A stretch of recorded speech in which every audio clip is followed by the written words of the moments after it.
Hi friends, ఈ video నచ్చినట్లయితే like చేయండి, సబ్స్క్రైబ్ చేయండి. నేనే గాయత్రి పాపాని కాపాడడానికి పుర్రల దెబ్బకు వెళ్ళి ఉంటుంది. అయితే నయని గాయత్రి పాప రాలేదని విశాల్ వాళ్ళు ఇంట్లో టెన్షన్ పడుతూ ఉంటారు.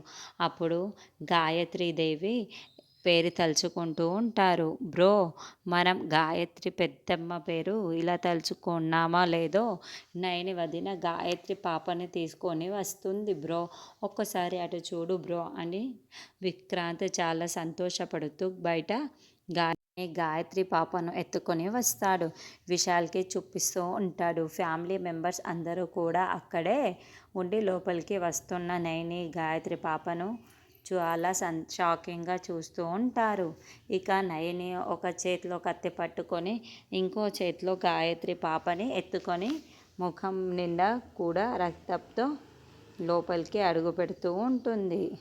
నయని అలా కత్తి పట్టుకొని గాయత్రి పాపని ఎత్తుకొని ముఖం నిండా రక్తంతో నిండి రావడంతో విశాల్ చూస్తూ చాలా టెన్షన్ పడుతూ ఉంటాడు.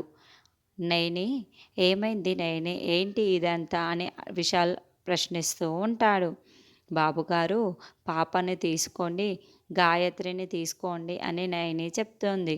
వెంటనే విశాల్ గాయత్రి పాపని ఎత్తుకొని ఉంటే నయని చాలా బాధపడుతూ కత్తిని పట్టుకొని అలాగే నిలబడి ఉంటుంది.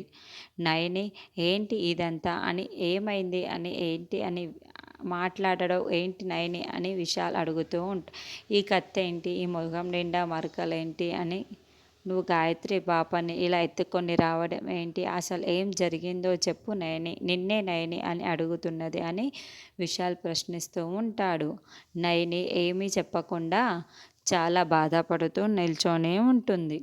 మరి పుర్రెల దిబ్బలో ఎవరి ప్రాణాలు తీసింది, నయని అలా కత్తి పట్టుకొని ఎందుకు వచ్చింది, ఇప్పుడు ఎవరి ప్రాణాలైనా తీసి ఉంటే నయని జైలుకు వెళ్తున్నది చూద్దాం.